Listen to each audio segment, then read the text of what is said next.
by the Hebrew year 3672. All three sons had learned many languages, from the people in the caravans. By the time he was 6, Joseph knew 12 dialects, including Middle Persian, Greek, Babylonian, Sogdian, Roman, Coptic, Common Aramaic and High Aramaic.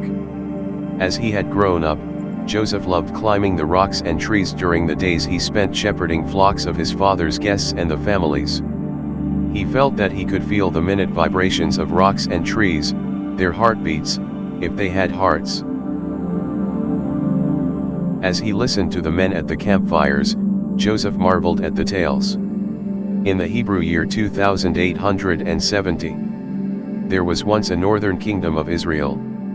It came into existence after the northern tribes of Israel rejected Solomon's son Rehoboam as their king. 9 landed tribes formed the northern kingdom.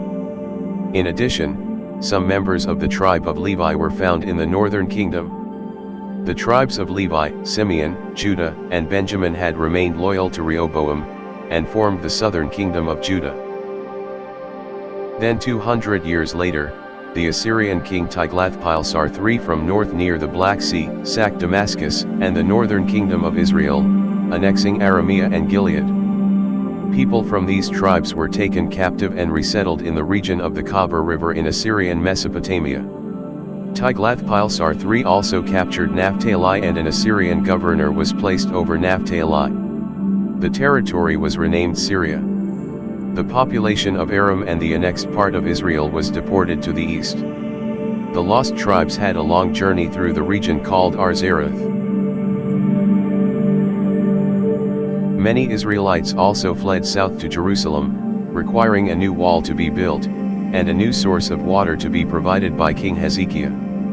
The southern kingdom of Judah continued to exist within the reduced territory as an independent kingdom subject to Assyria for 10 years, when it was again invaded by Assyria and the rest of the population deported. The Phares royal bloodline of the Hebrews which produced King David, and Jeremiah's prophecy promising that he would always have descendants ruling over the house of Israel seemed hopeless. Many of the Hebrew tribes taken by the Assyrians were resettled throughout the lands to the east. Across the Euphrates, the Tigris, across the Salt Desert, to the great mountains in the east. They married many of their people with the Assyrians. When the Babylonian peoples from Mesopotamia conquered the Assyrians, they recognized the talents of the Hebrews. One of the last kings of Judah, Jehoiakim, was carried captive to Babylon. After 37 years of captivity, a king of Babylon, Amel-Marduk, lifted up the head of Jehoiakim, out of prison, and spoke kindly to him.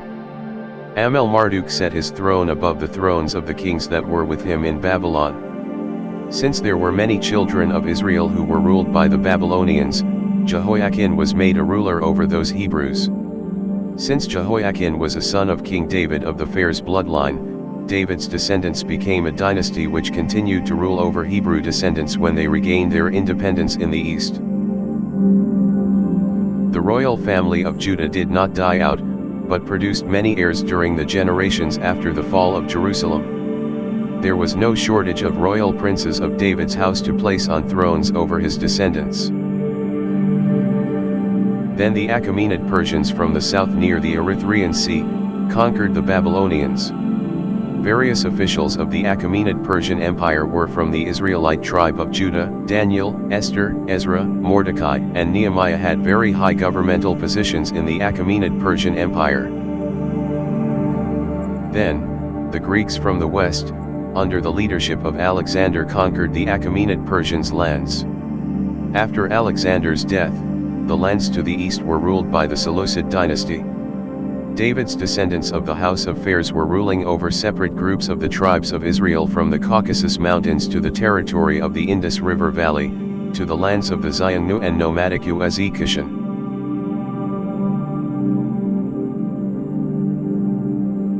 The clans of Hebrews became the Pahlavi, the Medians, the Bakrites, the Iranites, and the Dahanites, the Massite, the Iberians, the Edomians, the Apajaki, the Saka. Their Hebrew peoples each worshipped the God of Abraham and kept that covenant.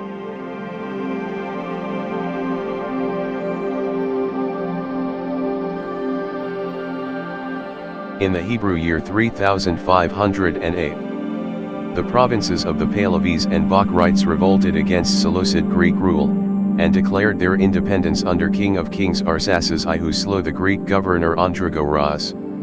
They banded together and traded with the Far East.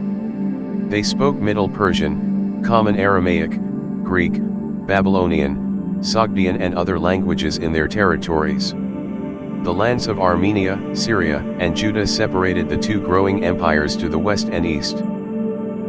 The Pahlavi dynasty was where the Silk Road trade route flourished between the Mediterranean lands and the eastern dynasties.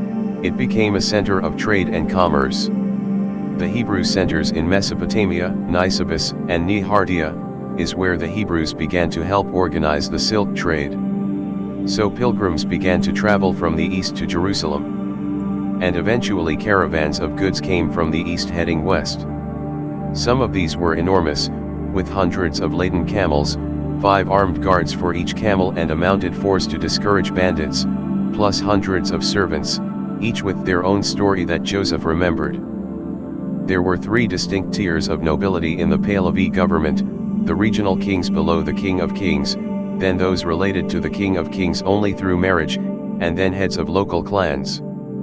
Pahlavian nobility had great power and influence in the succession and deposition of Arsacid kings, functioning as court advisors to the king, as well as holy Greek, Persian, and Hebrew priests. Consisting of noblemen and Mixistans, the Council of Pahlavi was the group from which the kings were appointed. Most of the Pahlavi kings were of the Phares family bloodline, even if they were not worshippers of the Hebrew god.